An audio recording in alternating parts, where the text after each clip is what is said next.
तो प्यारे दोस्तों, आज हम स्टार्ट करने जा रहे हैं 2025 का 8 मार्च का पेपर, जो कि हाल ही में हुआ है। और इसमें हम देखेंगे कि पेपर में किस तरीके से क्वेश्चन सोल्व किए गए हैं और आप अपने डाउट क्लियर कर सकते हैं आपने कौन से क्वेश्चन किस तरीके से किए हैं। और अब हम स्टार्ट करने जा रहे हैं। तो अब देखिए, हम स्टार्ट करते हैं दोस्तों। तो जैसे कि पहला क्वेश्चन है बहुविकल्प क्वेश्चन क्या का 0.2 mH2SO4 विलयन की सांद्रता ग्राम प्रति लीटर में क्या होगी। इसका आंसर हो जाएगा 4 19.6।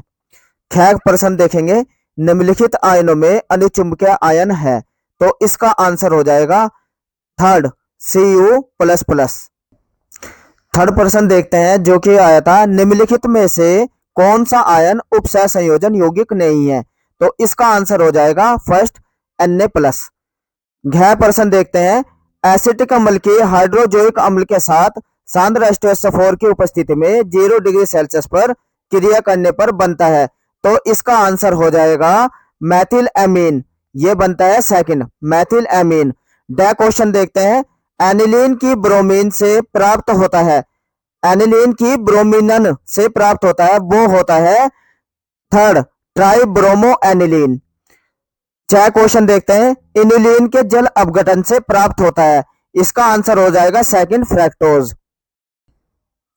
चलिए देखते हैं प्रश्न नंबर 2। प्रश्न नंबर 2 के जो खंड क ख ग घ है, ये थ्योरेटिकल प्रश्न है, इनके आंसर आप स्वयं देख लेना, लेकिन जो हल करने वाले हैं मैं उनको हल करके आपको दिखाऊंगा। जैसे कि प्रश्न नंबर 3, प्रश्न नंबर 3 में तीसरे का जो क है, 27 डिग्री सेल्सियस पर यूरिया के M/10 विलयन का प्रसारण दाब ज्ञात कीजिए।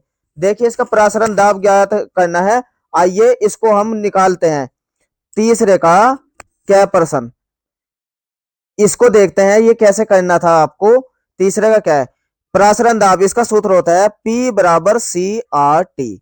C जो है यहाँ होती है मोलरता, और C का मान दिया है इसमें, C बराबर दिया है M/10। R का मान आपको पता है गैस नियतांक होता है 0.0821, ये R का मान होता है। और T जो है ये टेम्परेचर दिया है 27 डिग्री सेल्सियस, इसको हम केल्विन में बदलने के लिए 273 जोड़ देंगे, तो ये आ जाएगा 300 केल्विन। इस तरीके से हमें तीनों मान मिल गए हैं। प्रसारण दाब निकालेंगे, P बराबर C का मान हो जाएगा 1/10, यानी कि M/10 का मतलब होता है 1/10 गुना R का मान आया 0.0821 गुना टेम्परेचर है 300, और इसको हल करेंगे तो आंसर आ जाएगा 246 वायुमंडल। तो ये था तीसरे क का आंसर। आइए अब क्वेश्चन नंबर देखते हैं ख। ख में जो आपसे पूछा था, ख का ये था, आणविक सूत्र दिया C4H10O, इसके सभी समावयवी पूछे। देखिए, ये जो सूत्र होता है ये ईथर भी बनती है इस सूत्र से, यही ईथर का होता है, यही एल्कोहल का होता है। तो ये जो फार्मूला होता है ये ईथर और एल्कोहल का होता है। इस तरीके से हम ईथर के और एल्कोहल के समावयवी देखेंगे, कितने तरीके के समावयवी बन सकते हैं। देखिए, नंबर 1 तो ये समावयवी बन सकता है C2H5O C2H5, एक समावयवी ये बन सकता है ईथर का, इसे कहते हैं डाई एथिल ईथर। ठीक है। और दूसरा जो समावयवी ईथर का बन सकता है वो आप ऐसे बना सकते हैं, एक तरफ मैथिल ग्रुप लिखिए O, और एक तरफ CH2 CH2 CH3। एक ईथर का समावयवी ये बन सकता है, इसे हम कह सकते हैं 1-मेथॉक्सी प्रोपेन, 1-मेथॉक्सी प्रोपेन। आइए देखते हैं और कितने समावयवी एक ईथर का आइसो के रूप में भी बन सकता है, वो होता है ये CH3O CH CH3 CH3। Ether का एक समावयवी ये बन सकता है, इसका नाम हो गया 2-मेथॉक्सी प्रोपेन, 2-मेथॉक्सी प्रोपेन। आइए देखते हैं ईथर के बाद ये तीन जो है ईथर के बन सकते हैं समावयवी। अब देखते हैं एल्कोहल के भी बनेंगे इसमें। एल्कोहल का एक समावयवी तो ये सीधा बन सकता है CH3 CH2 CH2 CH2OH, इसे कहते हैं 1 ब्यूटेनॉल, ब्यूटेनॉल। अब देखिए ये OH को आप दूसरे नंबर पे भी लगा दीजिए, तो फिर समावयवी कौन सा बनेगा, CH3 CH2 CH OH यहां लगा दीजिए और CH3, ये बन सकता है 2 ब्यूटेनॉल, 2 ब्यूटेनॉल। इसी तरीके से अगर हम एक और समावयवी बन सकता है, ये बन सकता है OH वाला ही एल्कोहल का, CH3 CH2 OH, एक समावयवी ये बन सकता है, इसका नाम हो जाएगा 2 मैथिल प्रोपेनॉल, प्रोपेनॉल। और एक सातवां भी बन सकता है, कुल टोटल 7 समावयवी बन सकते हैं। ये भी बन सकता है CH3 CH CH3 CH2 OH, इसका नाम हो जाएगा 2 मैथिल प्रोपेनॉल, 2 मैथिल प्रोपेनॉल। इस तरीके से आपने देखा C4H10 के टोटल 7 समावयवी बनेंगे, 3 बनेंगे ईथर के और 4 बनेंगे एल्कोहल के। तो ये था आपका जो प्रश्न आया था तीसरे का ख, आणविक सूत्र C4H10 के सभी संभावित समावयवी। इसके बाद हम प्रश्न देखेंगे कलीमेंसन अपचयन का। देखिए अब देखते हैं उत्तर नंबर तीसरे का ग में आपसे जो क्वेश्चन पूछा था, कलीमेंसन अपचयन को उदाहरण देते हुए समझाइए। देखिए कलीमेंसन अपचयन क्या होता है, यह वह अपचयन होता है जिसमें कीटो ग्रुप को ZnHG तथा HCl, सांद्र HCl की उपस्थिति में मैथिलीन ग्रुप में बदला जाता है। इसको हम कहते हैं कलीमेंसन अपचयन। देखिए कलीमेंसन अपचयन, ये जो ग्रुप होता है इसमें एल्डिहाइड और कीटोन, यानी कि हम कह सकते हैं एल्डिहाइड और कीटोन को ZnHG तथा HCl की उपस्थिति में मैथिलीन ग्रुप में बदला जाता है। तो आइए उदाहरण देके समझ लेते हैं किस तरीके से ये बदलते हैं। देखिए एल्डिहाइड CH3HCOO, ये ले लिया हमने एसिटाल्डिहाइड। इसका अगर हम अपचयन करते हैं, किसकी उपस्थिति में अपचयन होता है, ये ZnHG, अमलगमित जिंक बोलते हैं इसको, तथा HCl, इसकी उपस्थिति में अपचयन करते हैं तो एथेन गैस बनती है CH3 CH2 और इधर क्या था CH3 ऐसे लिख दीजिए। अगर यहाँ CH2 लिख दिया है कोई बात नहीं, H, या इसे हम ऐसे भी लिख सकते हैं CH3 single bond CH3, ethane gas बनती है और साथ ही साथ जल भी निकलता है। ये था कलीमेंसन अपचयन। कलीमेंसन अपचयन एक तरीके से एल्केन बनाने की विधि होती है जिसमें एल्डिहाइड और कीटोनों को एल्केन में बदला जाता है। आइए ग प्रश्न देखते हैं। ग में आपसे पूछा है टालन अभिकर्मक किसे कहते हैं, इसकी ग्लूकोज के साथ अभिक्रिया की रासायनिक समीकरण लिखिए। तो देखिए ये वाला क्वेश्चन का भी हम हल कर लेते हैं। घ में आपसे पूछा है टालन अभिकर्मक किसे कहते हैं, तो ये लिखेंगे यह सिल्वर नाइट्रेट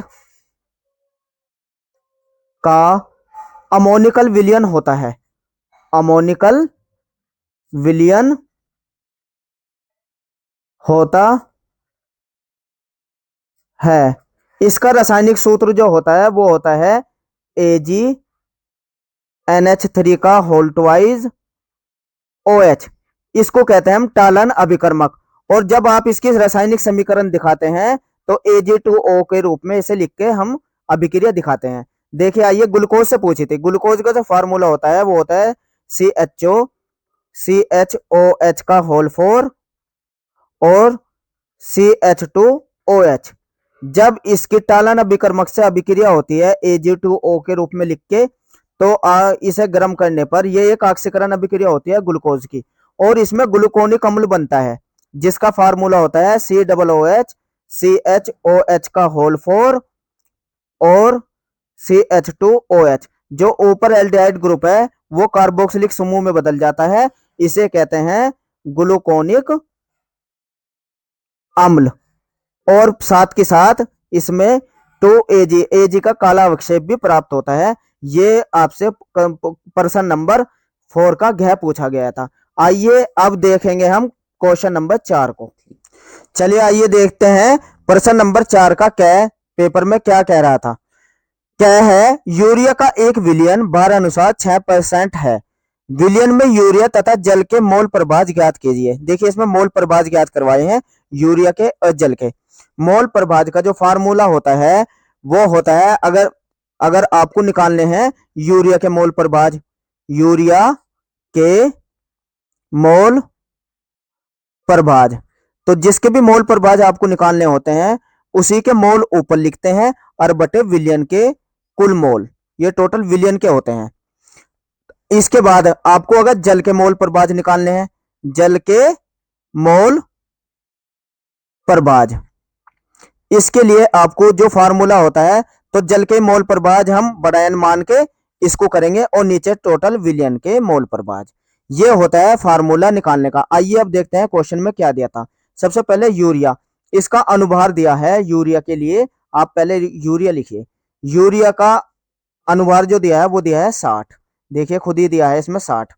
परसेंटेज कितनी दी यूरिया की विलियन के अंदर, यानी कि छोटा डब्ल्यू आप इसे मानेंगे तो ये है 6%, यानी कि 6 ग्राम, 6 ग्राम घुले हुए हैं। इससे छोटा एन निकाल लीजिए आप।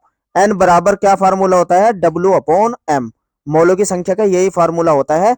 और इसमें डब्ल्यू कितना दिया है आपको 6, और बटे एम कितना दिया है 60। इसकी कैलकुलेशन करेंगे तो 1/10 बराबर आ जाएगा 0.1। इस तरीके से यूरिया का जो मोल आए हैं वो आए हैं 0.1। अब निकालेंगे जल के मोल प्रभाज, जल के मोल, जल के मोल निकाल लेते हैं। जल का जो अनुभार होता है 18 होता है, और इसकी मात्रा कितनी बचेगी, 6% दिया था, तो 6% में जब आपको पता चलेगा 6 ग्राम तो यूरिया गुला हुआ है, तो बाकी कितना बचा, 100 में से 6 घटाएंगे तो 94 जो है आएगा वो जल के ग्राम में मात्रा आ जाएगी। तो इसका तो जल का जो अनुभार निकल कर आएगा, मोल जो निकलेंगे वो निकल कर आएंगे 94/18, और जब इसे कैंसिल आउट करेंगे तो ये आ जाएगा 5.2। इस तरीके से आप पे जल के भी मोल आ गए निकल के और यूरिया के मोल निकल के आ गए। अब इस फार्मूले में यहां मान रख दीजिए। देखिए छोटा एन कितना निकल के आया 0.1 बटे, और इन दोनों के 0.1 प्लस इसके आए थे 5.2, 5.2। इस तरीके से इसे हल करेंगे तो हल करके ये आ जाएगा आपका आंसर 0.018। अब अगर जल यूरिया के मोल प्रभाज तो निकल के आ गए, अगर जल के निकालने हैं तो जल के मोल ऊपर रखेंगे, यानी कि 5.2 को ऊपर रखेंगे, नीचे टोटल कितना हो जाएगा 5.3, और इसको कैलकुलेशन करेंगे तो करीब 0.9 इसके आ जाएंगे। इस तरीके से आपका ये 4 क्वेश्चन जो पेपर में पूछा गया था ऐसे होना था। आइए अब देखेंगे हम फोर्थ का है, निम्न अभिक्रिया वाले सेल का विद्युत वाहक बल ज्ञात कीजिए, और इसमें जो अभिक्रिया दी Z N plus 2 Ag plus Z N plus plus 2 Ag plus, और इनके विद्युत मानक विभव जो दिए हैं, जेड एन का जो दिया है माइनस में 0.76 वोल्ट, और जो मानक इलेक्ट्रोड विभव दिया है Ag का वो दिया है प्लस में 0.80, और निकलवा क्या रहा है विद्युत वाहक बल। आइए इसको निकालने का देखते हैं। चलिए देखते हैं फोर्थ क्वेश्चन को जो आपसे पूछा गया था। आइए उसका आंसर देखते हैं। फोर्थ है, ये आपको कैसे करना था। आपको पता है इसमें दिया है जेड एन एस सॉलिड में, और ये टूट रहा है विलियन में आके जेड एन प्लस के 2। तो ये अभिक्रिया जब यहां से ऑक्सीकरण संख्या 0 से प्लस के 2 होती है तो ये अभिक्रिया कहलाएगी ऑक्सीकरण अभिक्रिया, ऑक्सीकरण अभिक्रिया। और जो Ag में है 2 Ag प्लस, तो और ये बदल कायम रहा है 2 Ag में, तो आप देख रहे हैं दो आयन का इधर इलेक्ट्रॉन इधर जुड़ेंगे तब ये अभिक्रिया कहलाएगी अपचयन अभिक्रिया। तो सेल में ऑक्सीकरण और अपचयन अभिक्रिया, जेड एन ऑक्सीकरण अभिक्रिया दिखा रहा है, Ag प्लस अपचयन अभिक्रिया दिखा रहा है। सेल का विद्युत वाहक बल का जो फार्मूला होता है वो होता है ई कैथोड में से हम घटाएंगे ई एनोड। और आपको पता है जो ई कैथोड का जो मान दिया है, देखिए वो जो मान दिया था जेड एन वाला, ये दिया था इसमें से कैथोड की क्रिया जो हो जाएगी वो कैथोड पे क्या होता है, अपचयन होता है, यानी कि Ag का मान यहां रखना आपको, माइनस, और एनोड पे जो होता है वो ऑक्सीकरण, इस पे आ जाएगा Cu। ठीक है ना।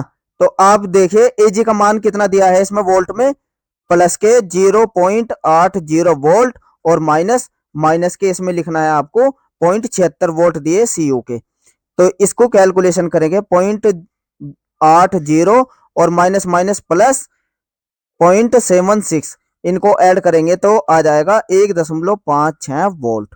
इस तरीके से ये आपका फोर का क्या होता है। अब देखते हैं फिफ्थ क्वेश्चन। देखिए फोर का जो गया क्वेश्चन आया था, अभिक्रिया की कोटि और आणविकता को उदाहरण देकर समझाइए, एक थ्योरेटिकल क्वेश्चन था, इसको आप खुद ही देख लीजिएगा।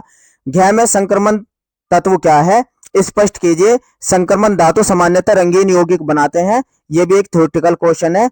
और ये भी, ये जो गया और गया ये थ्योरेटिकल है, इनको आप देख लीजिएगा। आइए फिफ्थ पे चलते हैं। फिफ्थ में पूछा है इलेक्ट्रोड विभव किसे कहते हैं, इसका मान किन किन कारकों पर निर्भर करता है। ये भी एक थ्योरेटिकल क्वेश्चन है, इसको भी आप देख लीजिएगा। हाँ, ख्या करके दिखाते हैं। सिद्ध कीजिए कि प्रथम कोटि की अभिक्रिया में 99.9% पूर्ण होने में लगा समय आदायु काल का 10 गुना होता है। आइए इस क्वेश्चन को हम करके देखते हैं, फिफ्थ ख को। फिफ्थ ख कैसे करना था आपको पेपर में, तो सबसे पहले आपको मान लेना है माना प्रारंभिक मात्रा, जो दे इसमें दी नहीं है, आपको माननी है माना प्रारंभिक मात्रा 100 मान लो, कुछ भी मान सकते हैं, हमने 100 मान ली। तो ये जो a माइनस एक्स जो बची हुई मात्रा होती है, शेष मात्रा, वो कितनी निकल के आएगी, 100 माइनस 100 में से घटा देंगे, किसके जितनी निकल गई, कितनी निकल गई, 99.9 गुना प्रारंभिक मात्रा की इतनी निकल के चली गई, तो कट के यही आ जाएगी। और क्या बचेगा हमारे पास, हमारे पास बचेगा 0.1। तो प्रारंभिक मात्रा ए जो हमने मानी थी वो 100 थी, और ए माइनस जो शेष बची वो 0.1 बची है। तो आइए जो फार्मूला होता है हमें पता है, के बराबर जो होता है 2.303 अपॉन टी, ये इसका फार्मूला होता है प्रथम कोटि की अभिक्रिया के लिए, लॉग ए अपॉन ए माइनस एक्स। इसमें हम मान रखेंगे तो मान हो जाएगा 2.303 अपॉन टी, लॉग ए कितना माना था हमने, 100 अपॉन 0.1, तो ये पॉइंट हटाएंगे तो ये 1000 हो जाएगा। यानी कि इसे हम लिख सकते हैं 2.303 अपॉन टी बराबर लॉग, वो गुना है ये, लॉग 10⁻3, और लॉग 10 का मान 1 होता है, 3 गुना 1 हो जाएगा ये, तो ये हो जाएगा 2.303 अपॉन टी गुना 3, ये आ जाएगा। तो अब हमें क्या, हमें पता है, इसे टी इधर ले जाइए, के बराबर ये हुआ था ना, के बराबर ये, तो टी बराबर हो जाएगा 2.303 अपॉन टी गुना 3। ठीक है, ये आ गया। तो इसको अब यहां सोल्व करके दिखा देते हैं। अब इसको आगे क्या करना है, हमें पता है टी बराबर, यहाँ के आएगा, सॉरी, ये क्या आना था यहाँ, के। तो टी बराबर हमारे पास टी हाफ का मान क्या होता है, 0.693 अपॉन के। तो इसको इन दोनों के बराबर में रख दीजिए, तो हमारे पास मान जो आ जाएगा, ये आ जाएगा टी हाफ बराबर 0.693 अपॉन के। तो टी हाफ का ये मान रखेंगे, टी अपॉन टी हाफ बराबर 6.903 अपॉन के गुना के अपॉन 0.693, के से के कैंसिल हो जाएगा, और ये जब कैंसिल आउट करेंगे तो 10 आ जाएगा, इसका आंसर आ जाएगा 10। तो इस तरीके से 5 ख का आपका उत्तर होता है। आइए देख लेते हैं गया प्रश्न को। गया में देखिए आपसे क्या पूछा था, निम्नलिखित उपसय संयोजी यौगिकों के आईयूपीएसी नाम लिखिए। तो देखिए आईयूपीएसी नाम कैसे लिखने हैं, अब इनके देख लेते हैं। देखिए जो आईयूपीएसी नाम जो 5 का गैप प्रश्न है, आपसे पूछे गए थे, इसमें आईयूपीएसी नाम इनके, जो पहला तत्व है यह है CrCl2 En और Cl। इसका जो आईयूपीएसी नाम लिखते हैं, ये देखिए 2 क्लोरो, 2 आया ना ये, तो इसे डाई लिखेंगे हम सबसे पहले, डाई क्लोरो, और En को क्या कहते हैं, En होता है एथिलीन, एथिलीन डाई एमीन। ठीक है ना। सबसे पहले लिगेंडो के नाम लिखे जाते हैं, डाई क्लोरो, और ये ईएन का मतलब होता है एथिलीन डाई एमीन, और सीएल को सीआर को क्या कहते हैं, क्रोमियम, क्रोमियम। और जब इसकी ऑक्सीजन संख्या निकालेंगे तो ये हो जाएगा थर्ड, और पीछे क्या है, ये सीएल है ना, तो इसे कहते हैं क्लोराइड। इस तरीके से पहले वाले का यूपीएससी नाम इस तरीके से निकाला जाता है। देखिए सेकंड में क्या था, सेकंड में आपसे पूछा था CsFeCl का होल 4। ये एक ऋणावेशित उपसय संयोजी यौगिक है, इसका नाम ऐसे लिखा जाएगा, सबसे पहले धातु का नाम सीजियम, अब लिगेंडो के नाम, 4 को क्या कहते हैं, टेट्रा, Cl को क्या कहते हैं, क्लोराइड, और देखिए Fe तो इसमें फेरेट लगेगा, फेरेट, और फेरेट की जब ऑक्सीजन संख्या निकालने देखिए Cl के 4 माइनस के, ये Cgm के होता है प्लस का 1 और माइनस के 4, तो 3 बचे ना, तो ये आ जाएगा थर्ड। इस तरीके से इसका यूपीएससी नाम ये लिखा जाएगा। अब देखिए थर्ड, ये क्या है, पोटेशियम, तो शुरू में इसका नाम हो जाएगा पोटेशियम, पहले धातुओं के नाम लिखते हैं ना, पोटेशियम। अब लिगेंडो पे चलते हैं, 3 को क्या कहते हैं, ट्राई, C2O4 को हम बोलते हैं ऑक्सीलेटो, ऑक्सीलेटो, और CO होता है कोबाल्ट, तो इसे लिखेंगे कोबाल्टेट, और ये हो जाएगा थर्ड, क्योंकि इसकी ऑक्सीजन संख्या जब निकालेंगे तो 3 आएगी। आइए 4 को देख लेते हैं क्या आंसर आता है। तो देखिए लिगेंडो के नाम लिखेंगे try amino, try chloro, 2 ligand है ना, दोनों के नाम लिखेंगे, और CO क्या हो गया इसमें, कोबाल्ट, CO क्या हो गया इसमें, कोबाल्ट, और इसकी भी ऑक्सीजन संख्या यहाँ थर्ड ही निकल के आएंगे। इस तरीके से ये चारों IUPAC नाम इसके ऐसे लिखे जाएंगे। तो ये था 5 गै का आंसर। 5 गै जो प्रश्न पूछा था वो था ग्लूकोज बनाने की 2 विधियों के रासायनिक समीकरण लिखिए। ग्लूकोज से सैकरिक अम्ल व ग्लूकोनिक अम्ल का निर्माण आप कैसे करेंगे। देखो ग्लूकोज बनाने की जो 2 विधि है, नंबर 1 तो आप बना सकते हैं स्टार्च से, स्टार्च, स्टार्च से जो फार्मूला होता है स्टार्च का वो होता है C6H10O5, और इसको N अणुओं से यहाँ मल्टीपल करते हैं, तो ये एक स्टार्च का फार्मूला होता है। और इसके जल अपघटन से, इसके जल अपघटन से ग्लूकोज बनता है तनु HCl की उपस्थिति में, तनु HCl की उपस्थिति में जब इसको हम गर्म करेंगे तो ग्लूकोज के N अणुओं का निर्माण हो जाता है। ये बनता है, एक विधि तो होती है ग्लूकोज बनाने की ये, जो कि स्टार्च से प्राप्त होता है। दूसरा हम इसको बना सकते हैं सुक्रोज से भी, सुक्रोज का भी जल अपघटन करने से ग्लूकोज प्राप्त होता है। सुक्रोज का जो फार्मूला होता है ये होता है C12H22O11। इसका जब हम जल अपघटन करते हैं तनु H2SO4 की उपस्थिति में, तनु H2SO4 की उपस्थिति में जब इसका जल अपघटन करते हैं तो ग्लूकोज प्राप्त होता है, और साथ के साथ फ्रक्टोज भी बनता है,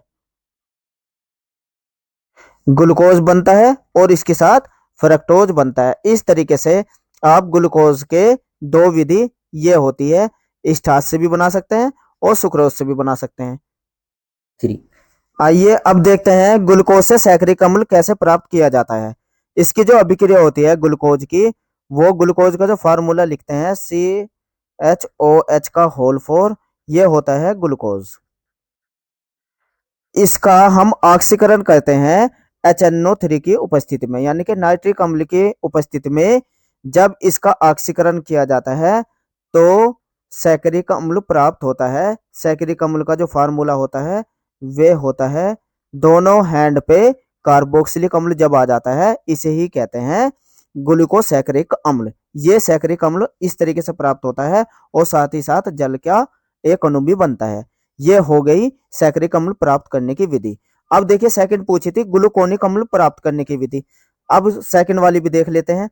सेकंड में जब ग्लूकोज की अभिक्रिया, देखिए पहले ग्लूकोज लिखिए, और जब इसकी अभिक्रिया हम कराते हैं ब्रोमीन जल से, ऑक्सीकरण करते हैं, किसकी उपस्थिति में ऑक्सीकरण होता है, ब्रोमीन जल की उपस्थिति में, यानी कि Br2 प्लस जल, इसकी उपस्थिति में जब ऑक्सीकरण करते हैं तो CHO एल्डिहाइड समूह कार्बोक्सिलिक समूह में बदल जाता है और इसको ही हम कहते हैं, क्या बनवा रहा था इसमें, ग्लूकोनिक अम्ल। तो इसी को हम बोलते हैं ग्लूकोनिक अम्ल। इस तरीके से ग्लूकोनिक अम्ल प्राप्त हो जाता है। ये जो दो अभिक्रिया पूछी थी, ये हुई आपके पूरी की पूरी अभिक्रिया। 3। चलिए आइए देखते हैं 6K में क्या प्रश्न आया था। सैंडमायर अभिक्रिया द्वारा क्लोरोबेंजीन बनाने का रासायनिक समीकरण लिखिए। रासायनिक समीकरण देते हुए स्पष्ट कीजिए कि क्लोरोबेंजीन से निम्नलिखित यौगिकों को आप कैसे बनाएंगे। सबसे पहले सैंडमायर अभिक्रिया द्वारा क्लोरोबेंजीन का निर्माण करना था। उसकी विधि, सैंडमायर अभिक्रिया जो थी वो होती है N2Cl, इसको हम कहते हैं बेंजीन डाई एजोनियम क्लोराइड। जब बेंजीन डाई एजोनियम क्लोराइड पे CuCl2 की उपस्थिति में HCl से अभिक्रिया होती है, तब हमें क्लोरोबेंजीन प्राप्त हो जाती है और यही अभिक्रिया कहलाती है सैंडमायर अभिक्रिया, और साथ के साथ नाइट्रोजन गैस भी निकलती है। तो यही पूछा था आपसे, सैंडमायर अभिक्रिया द्वारा क्लोरोबेंजीन बनाने की समीकरण। और आगे अब इसको कहा है कि अब इससे क्या निर्माण करना है, क्लोरोबेंजीन से आपको बनाना है फिनोल। आइए देखिए फिनोल कैसे बनता है क्लोरोबेंजीन से। क्लोरोबेंजीन जब आप चाहे तो ऐसे लिख के आ जाइए, चाहे या आपने लिखा हो इसको C6H5Cl, दोनों तरीके से ही अभिक्रिया सही रहती है, चाहे इस रूप में लिखे आप, चाहे एरोमेटिक रूप में लिखें। ये जब आप NOH की अभिक्रिया कराते हैं, NOH कास्टिक सोडा की, 300 डिग्री सेल्सियस ताप पर और उच्च उच्च दाब लेना पड़ता है, करीब 200 वायुमंडलीय, तब यह अभिक्रिया होती है और हमें फिनोल प्राप्त हो जाती है। इस अभिक्रिया के द्वारा फिनोल प्राप्त हो जाती है और साथ के साथ NaCl का भी एक अणु निकलता है। इस अभिक्रिया को आप ऐसे भी लिख सकते हैं C6H5Cl plus NaOH, 300 degree Celsius ताप ही लेना है और 200 वायुमंडलीय दाब पर, तो ये बनेगा C6H5OH, ये भी फिनोल ही है, और प्लस NaCl। और इस अभिक्रिया को हम डाउ विधि के नाम से भी जानते हैं। तो डाउ विधि द्वारा हम फिनोल बनाते हैं। तो ये हुई फिनोल बनाने की विधि। आइए अब दूसरी, इससे जो अभिक्रिया पूछी थी क्लोरोबेंजीन से, वो था टॉलुइन का निर्माण। देखिए टॉलुइन का निर्माण जो होता है ये वुटज फिटिंग द्वारा होता है, वुटज अभिक्रिया द्वारा। वुटज अभिक्रिया में क्या होता है, जब क्लोरोबेंजीन की अभिक्रिया सोडियम धातु की उपस्थिति में मैथिल क्लोराइड से कराते हैं, CH3Cl, मैथिल क्लोराइड से कराते हैं शुष्क ईथर की उपस्थिति में, तब हम इसको वुटज अभिक्रिया कहते हैं। वुटज फिटिंग, ये है वुटज फिटिंग अभिक्रिया। वुटज फिटिंग अभिक्रिया द्वारा तो क्या क्या बन जाता है, टॉलुइन का निर्माण होता है। टॉलुइन होती है बेंजीन की रिंग पे CH3 और साथ के साथ 2 NaCl के अणु भी निकलते हैं। इस तरीके से ये बनाई क्लोरोबेंजीन। और किससे निर्माण हुआ इसका, वुटज फिटिंग अभिक्रिया से। आइए अब देख लेते हैं तीसरी अभिक्रिया। 3। आइए अब देखते हैं, अब बनाना है आपको क्लोरोबेंजीन से डाइफेनिल। ये अभिक्रिया कहलाती है फिटिंग अभिक्रिया। फिटिंग अभिक्रिया के द्वारा इसका निर्माण होता है। इसमें क्या होता है, जब क्लोरोबेंजीन के 2 अणु लेने होते हैं, एक क्लोरोबेंजीन ये और सोडियम धातु की उपस्थिति में दूसरा भी क्लोरोबेंजीन का, जब आप अणु लेते हैं शुष्क ईथर की उपस्थिति में, यह अभिक्रिया होती है शुष्क ईथर। इसमें क्या होता है, 2 बेंजीन रिंग आपस में जुड़कर डाइफेनिल का निर्माण करती है, इसको हम कहते हैं डाइफेनिल।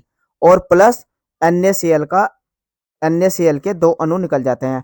आप इस अभिक्रिया को ऐसे भी लिख के दिखा सकते हैं, या C6H5Cl plus Na plus C6H5Cl शुष्क ईथर की उपस्थिति में, शुष्क ईथर की उपस्थिति में यह अभिक्रिया होती है C6H5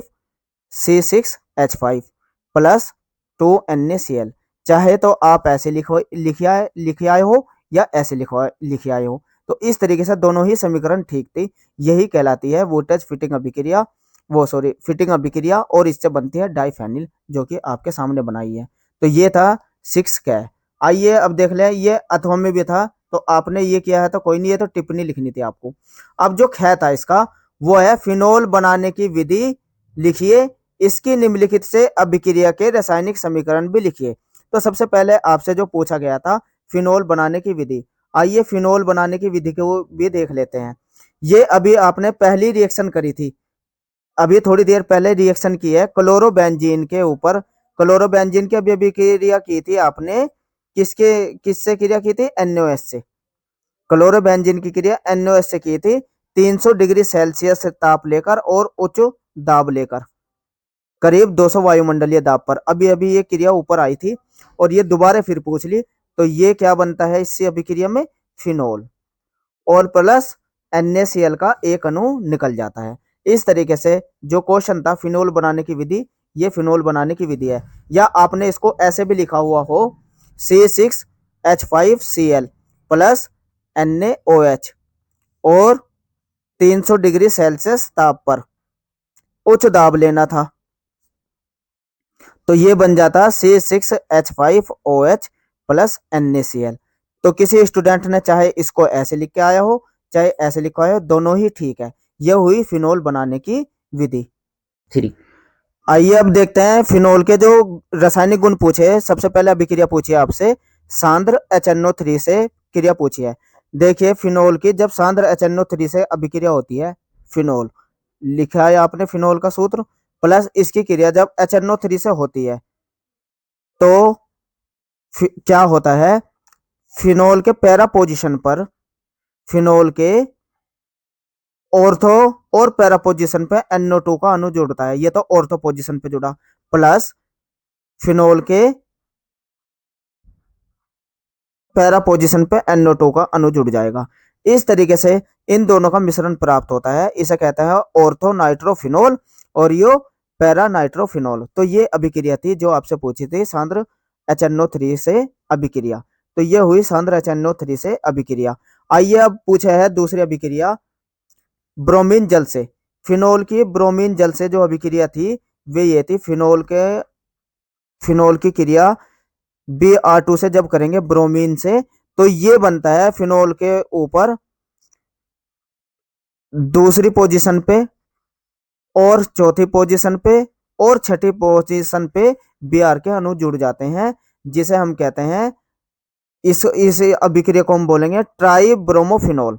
एक, या ऐसे भी बोल सकते हैं 246 ट्राई ब्रोमोफिनोल। और 3 अणु HBr के भी निकलेंगे, क्योंकि यहाँ से 3 हाइड्रोजन के अणु निकल के गए हैं, तो उसकी जगह तो 3 यहाँ लगा दीजिए। तो ये अभिक्रिया पूछी थी आपकी ब्रोमीन जल से फिनोल की अभिक्रिया। आइए तीसरा भी क्वेश्चन देख लेते हैं। तीसरे में क्या पूछा है? जिंक के साथ जब फिनोल की अभिक्रिया होती है, ये है OH, और जब इसकी ZN से अभिक्रिया पूछी गई है तो बेंजीन बनती है। ये बेंजीन बनाने की विधि है, और प्लस ZNO का अणु निकलता है। इस तरीके से 6 है के उत्तर तीनों ये रहे। 3। देखिए 7 क्या प्रश्न में आपसे क्या पूछा गया था? बेंजल्डिहाइड का संरचना सूत्र लिखिए।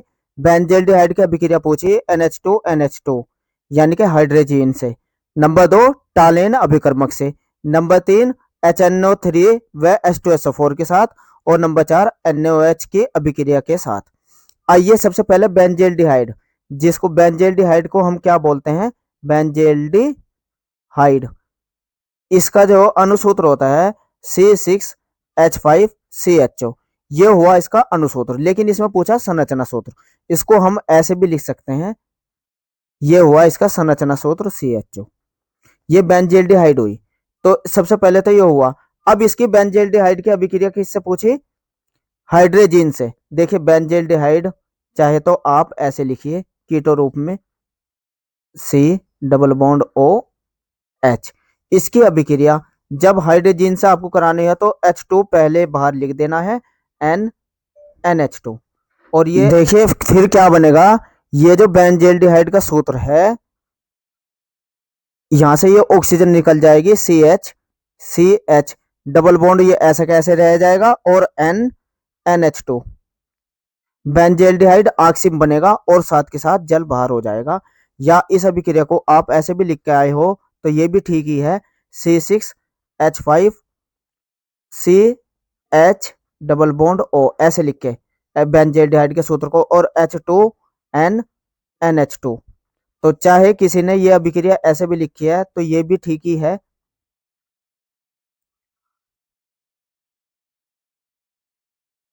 प्लस जल, इस तरीके से ये दोनों ही अभिक्रिया ठीक है, चाहे एरोमेटिक रूप में लिख के आए हो चाहे ऐसे लिख के आए हो, तो दोनों ही अभिक्रिया ठीक है।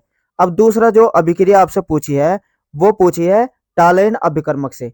बेंजेल्डिहाइड की अभिक्रिया जब टालन अभिकर्मक से होती है, अभी थोड़ी देर में इसी पेपर में मैंने आपको बताया था, टालन अभिकर्मक से जब अभिक्रिया पूछी जाती है तो उसे हम Ag2O के रूप में लिखते हैं। और जब भी किसी एल्डिहाइड से टालन अभिकर्मक की अभिक्रिया होती है तो ये अभिक्रिया ऑक्सीकरण अभिक्रिया कहलाती है। और ऑक्सीकरण अभिक्रिया में चाहे बेंजेल्डिहाइड हो चाहे एसिटेल्डिहाइड हो, कार्बोक्सिलिक अम्ल में बदल जाता है। इस तरीके से ये भी इसके ऊपर कार्बोक्सिलिक समूह आ जाएगा और इसे हम कहते हैं बेंजोइक अम्ल। तो ये बनता है इसमें बेंजोइक अम्ल, और प्लस Ag का काला अवक्षेप भी प्राप्त होता है। तो ये हुई टालन अभिकर्मक से अभिक्रिया। तीसरी जो अभिक्रिया पूछी है वो पूछी है बेंजेल्डिहाइड के HNO3 से H2SO4 की उपस्थिति में। तो बेंजेल्डिहाइड के सूत्र को आपको ऐसे लिखना है और लिख के जो आए हैं, और इसकी जो अभिक्रिया पूछी थी वो HNO3 से पूछी थी। ये अभिक्रिया H2SO4 की उपस्थिति में होती है, और जो ये अभिक्रिया हुई थी ये थी बेंजेल्डिहाइड का जो सूत्र होता है उसके मेटा मेटा ग्रुप मेटा पे NO2 का अणु आके जुड़ जाता है और साथ के साथ जल का अणु निकलता है। इसे कहते हैं मेटा नाइट्रो बेंजेल्डिहाइड। ये बनता है मेटा नाइट्रो बेंजेल्डिहाइड। तो ये तीसरी अभिक्रिया थी जो आपसे पूछी थी। चौथी अभिक्रिया पूछी है NaOH से, और ये अभिक्रिया केनिजारो अभिक्रिया भी कहलाती है। जो आपके NaOH से अभिक्रिया कराएंगे ये केनिजारो अभिक्रिया के नाम से पहचानी जाती है। और इसमें क्या होता है, बेंजेल्डिहाइड के दो अणु लेकर NaOH से अभिक्रिया कराते हैं। इस अभिक्रिया के द्वारा बेंजिल अल्कोहल प्राप्त होता है। ये बेंजिल अल्कोहल, और साथ के साथ इसमें सोडियम बेंजोएट भी बनता है। तो इस तरीके से ये पूरा बेंजेल्डिहाइड की चारों अभिक्रिया है जो आपसे पूछी गई थी। अब देखते हैं प्रश्न नंबर 7। अभी नहीं स्टार्ट हुआ। एक साथ कै का जो अथवा में एक क्वेश्चन और पूछा गया था, एसिटिल्डिहाइड का IUPAC नाम लिखिए। इसके HCl की उपस्थिति में NaHSO3 से, NaOH से, NH2OH से और CH2OH से अभिक्रिया भी पूछी गई थी। अगर किसी स्टूडेंट ने ये भी प्रश्न किया है तो देखिए ये कैसे करना था आपको, ये भी देख लेते हैं। एसिटिल्डिहाइड जिसे आप लिखते हैं CH3CHO, ये एसिटिल्डिहाइड होता है। इसका जो IUPAC नाम होता है इसे लिखते हैं एथेनल, या IUPAC नाम ऐसे भी लिख सकते हैं आप, एथेन 1 अल। दोनों ही तरीके से अगर के ऐसे भी लिखा हो आपने, ये दोनों IUPAC नाम इसके ठीक है। तो इसकी जो अभिक्रिया पूछी बेंजेल्डिहाइड एसिटिल्डिहाइड की अभिक्रिया सबसे पहले किससे पूछी, HCl गैस की उपस्थिति में NaHSO3 से। पहली अभिक्रिया देख लेते हैं। एसिटिल्डिहाइड को आपको ऐसे लिखना था ताकि आप अभिक्रिया बिल्कुल भी गलती ना करें, प्लस NaHSO3 ऐसे लिख के ये एक योगात्मक अभिक्रिया देती है। देखिए कैसे, CH3 ऐसे ही, H ऐसे, C एक तरफ तो OH का अणु आके जुड़ जाएगा, यानी कि ये हाइड्रोजन O के साथ जाके जुड़ जाएगी, और बाकी क्या बचा SO3 Na, चाहे NaSO3 लिख लेते हैं। तो ये बनता है एसिटिल्डिहाइड सोडियम बाइसल्फाइड, एसिटिल्डिहाइड सोडियम बाइसल्फाइड। तो पहली अभिक्रिया तो ये थी। दूसरा जो एसिटिल्डिहाइड की अभिक्रिया पूछी वो पूछी NH2OH, इसे कहते हैं हाइड्रॉक्सिल एमीन। तो इसको इस तरीके से करनी थी आपको। ये देखिए, ये तो यहाँ से हाइड्रोजन को पहले लिख दीजिए ताकि अभिक्रिया आपकी समझ में आए। तो यहाँ से ये जल के अणु बाहर हो जाएंगे, तो क्या बनेगा देखिए, CH3H, यहाँ से डबल बॉन्ड NOH, ठीक है, और प्लस जल बाहर हो गया। तो दूसरी अभिक्रिया ये पूछी गई थी, ये बना एसिटाल्डिहाइड ऑक्सिम। तीसरी अभिक्रिया जो पूछी गई है वो पूछा गया है, पहले मैंने तीसरी कर दी, कोई बात नहीं, अब सेकंड अब कर देते हैं। NOS से, NOS से देखिए कैसे करनी थी एसिटाल्डिहाइड की। ये एसिटाल्डिहाइड की क्लोरोफॉर्म बनाने की एक प्रयोगशाला विधि है क्लोरोफॉर्म की। देखिए क्लोरोफॉर्म बनती है इस विधि से ये एसिटाल्डिहाइड की क्रिया जब NOS से करेंगे क्लोरीन के अणु लेकर, तो क्लोरल बनता है, CCl3CHO प्लस 3NaCl प्लस तीन जल के अणु बनते हैं, तो ये क्लोरल बनता है। इस क्लोरल की अभिक्रिया दोबारा फिर आपको दिखानी थी NaOH से ही। दोबारा जब NaOH से कराएंगे तो अब क्लोरोफॉर्म बनेगी, और साथ के साथ सोडियम फॉर्मेट बनता है, तो ये बनी क्लोरोफॉर्म। तो ये आपकी जो सेकंड अभिक्रिया थी NaOH से, ये ऐसे लिख के आनी थी। अब देखिए ये ग्लाइकल से पूछा है, किसकी अभिक्रिया, एसिटाल्डिहाइड की। चलिए ये भी देख लेते हैं। ये योगात्मक अभिक्रिया देता है इसके साथ CH3H C double bond O, और जब इसकी क्रिया आप कहते हैं, इसको ऐसे लिख के करना, ये वाली अभिक्रिया आपसे पूछी गई थी, और ये शुष्क HCl की उपस्थिति में ही होती है ये भी। तो ये बनेगा CH3, एक योगात्मक अभिक्रिया बन जाती है C, इस तरीके से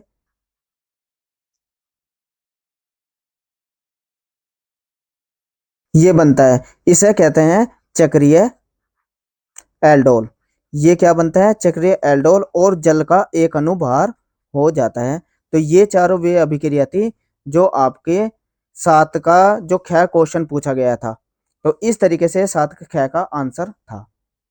देखिए अब ये जो टिप्पणी पूछी गई थी, कार्बन एमीन अभिक्रिया पे, हाफमैन ब्रोमाइड अभिक्रिया पे, और एसिटिलन पे। तो आइए अब देखते हैं कार्बन एमीन अभिक्रिया कैसे बनती है। कार्बन एमीन अभिक्रिया, देखो नाम से ही पता चल रही है एमीन, तो यानी कि एमीन की जो अभिक्रिया होती है नंबर 1, कार्बन एमीन अभिक्रिया को देखिए कैसे बननी है। सबसे पहले एनिलीन की जो अभिक्रिया होती है, एनिलीन, वो होती है क्लोरोफॉर्म के साथ और KOH की उपस्थिति में। ये बनती है phenyl isocyanide, NC। Phenyl isocyanide बनाने की विधि है ये, फेनिल आइसोसाइनाइड, और प्लस 3 KCl के अणु बनते हैं और 3 जल के अणु भी बनते हैं। इस तरीके से जब इसे संतुलित करोगे तो 3 यहाँ लगा देंगे। कोई स्टूडेंट अगर इसे इस समीकरण को ऐसे भी लिख कर आया हो, C6H5NH2 plus CHCl3 plus 3KOH, तो इस रूप में भी ये अभिक्रिया ठीक ही मानी जाएगी। C6H5NC प्लस 3KCl प्लस 3 जल के अणु, तो ये अभिक्रिया कहलाती है कार्बन एमीन अभिक्रिया। दूसरी जो अभिक्रिया पूछी वो है हाफमान ब्रोमाइड अभिक्रिया।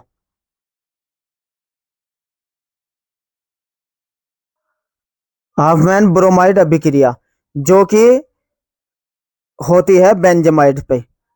बेंजामाइड का सूत्र होता है बेंजीन की रिंग पे CONH2 के अणु, ये बेंजामाइड होता है। इसकी जब ब्रोमीन के साथ अभिक्रिया कराते हैं KOH के 4 अणु लेके, इसकी उपस्थिति में जब ये क्रिया होती है तो एनिलीन बनती है। ये एनिलीन बनाने की एक विधि भी है, और ये अभिक्रिया पूछी गई थी आपसे, इस तरीके से आपको करके आनी थी। के बी आर बनता है, और प्लस K2CO3 का एक अणु बनता है और 2 जल के अणु बनते हैं। इस तरीके से ये अभिक्रिया थी हाफमैन ब्रोमाइड अभिक्रिया। कोई इसे खुली श्रृंखला के रूप में भी इस तरीके से भी लिख के आया है, तो वो भी ठीक ही है, CH3CONH2। एसिटामाइड पे भी अभिक्रिया होती है ये, ठीक है ना। तो सेम यही एसिटामाइड से भी अभिक्रिया हो जाती है, तो जब वहां बनेगी मैथिल एमीन। यहाँ क्या बनेगा, मैथिल एमीन, और साथ के साथ 2 KBr प्लस 2K2CO3 और प्लस 2 जल के अणु। तो चाहे यह अभिक्रिया आप बेंजामाइड से दिखाए, चाहे यही अभिक्रिया एसिटामाइड से दिखाए, तो यही अभिक्रिया कहलाती है हाफमान ब्रोमाइड अभिक्रिया। तो आइए देखते हैं अब तीसरी अभिक्रिया। तीसरी अभिक्रिया जो पूछी थी, वो पूछी थी एसिटिलीकरण। एसिटिलीकरण, एसिटिलीकरण में क्या होता है, जो अल्कोहल का अणु होता है वो अभिक्रिया करता है एसिटिल क्लोराइड से, CH3COCl। ये होता है एसिटिलीकरण। यानी कि जब किसी अल्कोहल पे एसिटिल क्लोराइड की अभिक्रिया कराई जाती है तो एसिटिल व्युत्पन्न बनते हैं, एसिटिल व्युत्पन्न बनते हैं और साथ के साथ HCl का अणु निकलता है। यही क्रिया कहलाती है एसिटिलीकरण अभिक्रिया। ये फ्रीडल क्राफ्ट अभिक्रिया के द्वारा भी एसिटिलीकरण कर सकते हैं, लेकिन ये अभिक्रिया लिख आए हैं तो ये भी आपकी अभिक्रिया ठीक है। इस तरीके से ये आपका पूरा पेपर जो कल केमिस्ट्री का आया है वो पूरा सोल्व किया है।